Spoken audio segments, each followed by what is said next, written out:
Hello, I'm Nikita, your political science teacher.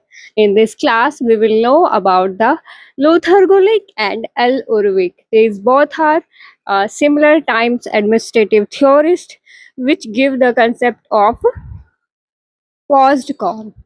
In his book, Paper on the Science of Administration 1937, ठीक है, जो Luther गुलिक थे वो हमारे American management expert and economist थे, लेकिन जो हमारे एल उर्विक थे वो हमारे British management theorist and author थे।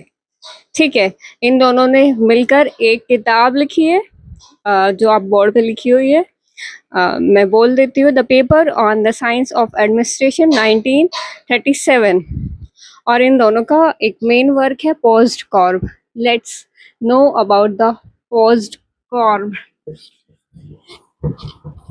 Post for, as we know, administration में प्लानिंग का बहुत इंपॉर्टेंट रोल होता है कि किसी भी काम को करने से पहले हमें उसको प्लान करना है। हमारी प्लानिंग कैसे होनी चाहिए? Decide in advance what to do, क्या करना है ये पहले से डिसाइड होना चाहिए। ऑर्गेनाइजिंग मतलब determine what is to be done, मतलब अब इतना हो गया है तो इसके आगे क्या करना है, फिर उसके आगे क्या करना है। मतलब आपको पता है आपको ये काम करना है, लेकिन वो काम कैसे कैसे करना है, तो आपको वो ऑर्गेनाइज वे में करना है। स्टाफिंग, हमें ना लोग ढूंढने हैं जो हमारे हम स्किल्ड पीपल जो मतलब काम कर सके हमारे साथ। अपना स्टाफ बनाना है जो मैनेजर्स के साथ मिलके काम कर सके। देन डायरेक्टिंग, अब मैनेजर का काम है उन लोगों को डायरेक्शन देना, उनको गाइड करना, उनको करेक्ट करना और उनको अपना काम कराने के लिए हमेशा मतलब मोटिवेट रखना। फिर कोऑर्डिनेटिंग, सबको एक साथ एक काम के प्रति वो फीलिंग होनी चाहिए कि सब लोग मिलकर काम करें। रिपोर्टिंग, हमारा काम कहाँ हुआ, कितना हो गया है, कितना रह गया है, इन सब चीज़ों की रिपोर्टिंग करना।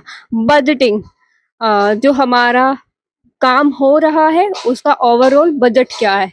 अब इसको हम किसी भी एग्जाम्पल से सीख सकते हैं, जैसे कि हमें अपने कॉलेज का ही कोई प्रोजेक्ट बनाना है तो उसके लिए हम पहले क्या करेंगे, प्लानिंग करेंगे अपने ग्रुप में कि हम लोगों को कैसे मतलब इस चीज़ को करना है। मतलब कोई प्रोजेक्ट बनाना है तो उसमें हम पहले तो ये डिसाइड करेंगे कि प्रोजेक्ट बनाना क्या है, फिर ऑर्गेनाइज करेंगे कि बनाना कैसे है।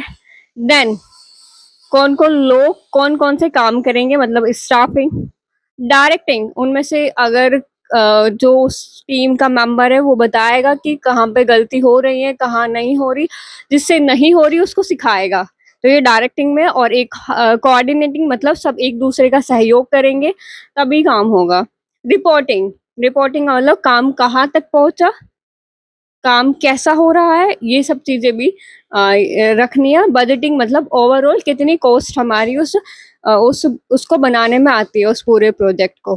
दीज सिंपल सी ये कंसेप्ट था और ये एग्जाम में मल्टीपल टाइम आता है, और इनकी फुल फॉर्म्स भी याद रखना।